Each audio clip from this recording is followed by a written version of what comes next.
Hello guys, तो chemical kinetics के part number 7 में आपका स्वागत है। तो आज इस लेक्चर के अंदर अपन पढ़ेंगे कि types of rate of reaction, कि अपने पास रेट ऑफ रिएक्शन कितने टाइप्स की होती है।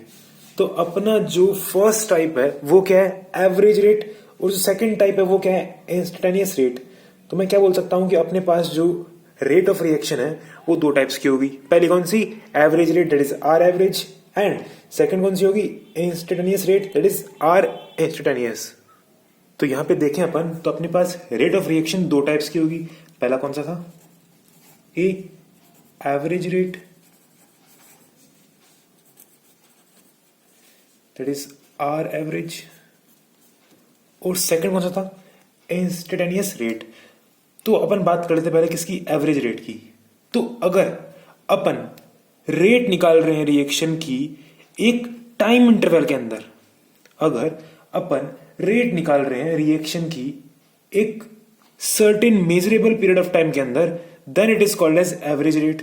तो मैं क्या बोल सकता हूं इसको डेफिनेशन के अंदर, it is the rate of reaction for a certain measurable period of time.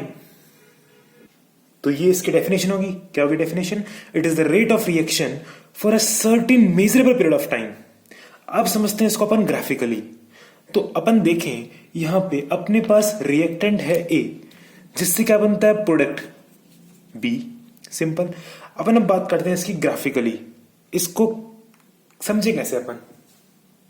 तो यहां पे अपने पास दो ग्राफ है, जिसके अंदर फर्स्ट ग्राफ में समझेंगे अपन average rate for reactant A, and जो सेकंड ग्राफ है उसके अंदर समझेंगे अपन average rate for product B. तो अपन देखें ग्राफ के अंदर अपने पास एक्स एक्सिस के अंदर क्या है, टाइम है, और वाई एक्सिस के ऊपर क्या मैंने मैनिपुलेट कर रखा है, concentration.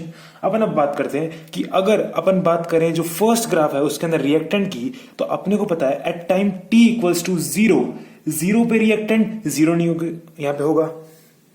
Eight time T equals to zero अपने पास रिएक्टेंट जीरो नहीं है, कुछ है रिएक्टेंट अपने पास, और वो रिएक्टेंट अब धीरे धीरे खत्म होकर किस में कन्वर्ट होगा, प्रोडक्ट के अंदर।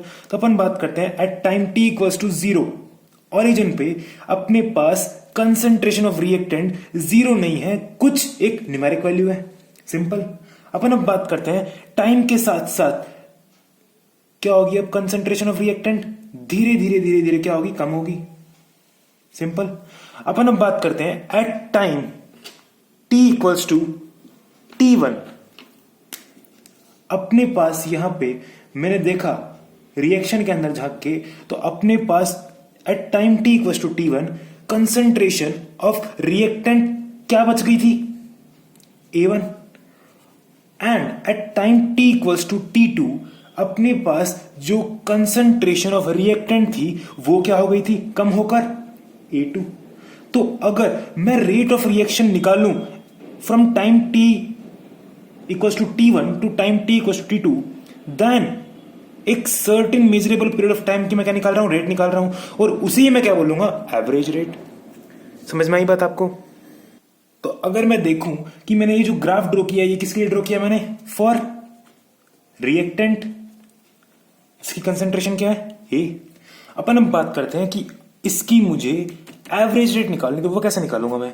तो अपने पास आर एवरेज है, यहां पे R average is nothing but average rate, और मुझे पता है कि रेट क्या होती है, rate is simply change in concentration upon change in time, और जिसकी मैं कंसंट्रेशन ले रहा हूं मैंने वो लिख दिया यहां पे, कोई दिक्कत नहीं है इसके अंदर। अब यहां पे बात करते हैं अपने को, यहां पे ये एक पूरी जो आई है अपने पास, ये इसका एक्चुअल फॉर्मूला नहीं है। अगर मैं यहां पे अप्लाई करता हूं माइनस साइन, तो ये क्या हो गया इसका एवरेज रेट का फॉर रिएक्टेंट एक्चुअल फॉर्मूला। अब समझते हैं अपन यहां पे माइनस क्यों आया। अपन देखें delta A, that is change in concentration of A. तो अगर मैं निकालता हूं चेंज इन कंसंट्रेशन, तो वो क्या होगी, final concentration of reactant at time T2 minus initial concentration of reactant at time T1। तो वो क्या होगी अपने पास A2 minus A1 upon change in time, that is T2 minus T1। ये समझ में आई आपको बात। अपन अब बात करते हैं यहां पे कि अब अपने को ये क्या जरूरत पड़ी माइनस साइन लगाने की। अपन देखें यहां पे कि A2 जो है that is concentration of reactant at time T2, वो क्या है, कम है एज कंपेयर टू A1, क्योंकि मुझे पता है कि टाइम के साथ साथ क्या हो रहा है, रिएक्टेंट की कंसंट्रेशन क्या हो रही है, कम हो रही है एज कंपेयर टू इनिशियल। क्योंकि मुझे पता है एक रिएक्शन के अंदर डिसअपियर क्या होता है, रिएक्टेंट, और अपीयर क्या होता है, प्रोडक्ट। तो यहां से मैं देखूं कि अपने पास A2 क्या है, कम है एज कंपेयर टू A1, तो ये जो वैल्यू है ये क्या निकल के आएगी, नेगेटिव। और मुझे पता है कि रेट क्या होती है, ऑलवेज पॉजिटिव, दैट्स व्हाई मैंने इसको नेगेटिव से मल्टीप्लाई कर दिया। तो अगर ये वैल्यू निकल के आती है नेगेटिव ब्रैकेट वाली, तो नेगेटिव नेगेटिव क्या हो गया, पॉजिटिव। आई बात समझ में आपको कि मैंने यहां पे नेगेटिव अप्लाई क्यों किया? Are you getting my point? Okay, so I hope you are surely getting this. अच्छा, अपन अब बात करते हैं किसकी, सेकंड ग्राफ की। अब अपन सेकंड ग्राफ जो ड्रॉ कर रहे हैं, अब क्या निकाल रहे हैं अपन, एवरेज रेट किसके लिए, प्रोडक्ट के लिए। तो अपन बात करते हैं at time t equals to 0 अपने पास प्रोडक्ट क्या था, 0, क्योंकि मुझे पता है at time t equals to 0 अपने पास सिर्फ और सिर्फ क्या प्रेजेंट है, रिएक्टेंट। तो अपन बात करते हैं कि यहां पे अपने पास at time t equals to 0 क्या है, सिर्फ और सिर्फ रिएक्टेंट। तो प्रोडक्ट क्या है अपने पास, 0। तो ग्राफ जो है वो चालू कहां से होगा, ऑरिजिन से। तो धीरे धीरे क्या होगा कि अपने पास जो जो टाइम आगे बढ़ेगा वैसे वैसे क्या होगा, अपने पास प्रोडक्ट अपीयर होगा। तो धीरे धीरे क्या होगी, कंसंट्रेशन ऑफ प्रोडक्ट बढ़ेगी बढ़ेगी बढ़ेगी बढ़ेगी, और फाइनली क्या बन गया अपने पास, प्रोडक्ट B। तो अपन बात करते हैं यहां पे कि अपने पास at time t equals to T1 पे जो कंसंट्रेशन थी किसकी, प्रोडक्ट की, वो कितनी बनी, B1। मैंने एजम्पशन लिया सिर्फ। और अपन बात करते हैं at time t equals to T2 पे अपने पास कंसंट्रेशन ऑफ प्रोडक्ट क्या कितनी बनी, B2। ये मेरा सिर्फ एक अजम्पशन है, क्योंकि मुझे क्या निकालनी है यहाँ पे, एवरेज रेट। और एवरेज रेट में किसके बीच में निकालूंगा, एक टाइम इंटरवल के बीच में। अपन अब बात करते हैं यहाँ पे, अच्छा तो अपने को निकालनी है अब क्या, एवरेज रेट किसके लिए, फॉर प्रोडक्ट। तो वो कैसे निकालूंगा मैं, सिंपल एकदम, R average is equals to, rate क्या होती है, change in concentration upon change in time. और यहां पे बात कर रहा हूं मैं किसकी, प्रोडक्ट की, तो मैंने यहाँ पे बी लिख दिया सिंपली। अपन अब बात करते हैं यहाँ पे अपन माइनस साइन अप्लाई क्यों नहीं करते, वो समझते हैं अपन बाद में। तो अपने पास डेल्टा बी क्या है, change in concentration of product upon change in time, that is T2 minus T1। अपन अब बात करते हैं कि यहाँ पे जो रेट निकल के आई फाइनली, वो पॉजिटिव आई या नेगेटिव आई, वो देखते हैं अपन। तो यहाँ पे देखें अपन कि B2 बड़ा है B1 बड़ा है, सिंपल अपने को पता है B2 बड़ा है, क्योंकि मुझे पता है कि टाइम के साथ साथ जो जो टाइम आगे बढ़ रहा है वैसे वैसे क्या हो रहा है, अपने पास प्रोडक्ट अपीयर हो रहा है। तो अपन देखें at time t equals to T2 अपने पास जो कंसंट्रेशन है किसकी, प्रोडक्ट की, दैट इज B2, वो ज्यादा है एज कंपेयर टू B1। तो अगर मैं माइनस करता हूं B2 को B1 में से, तो यहां पे क्या आती है, पॉजिटिव वैल्यू निकल के।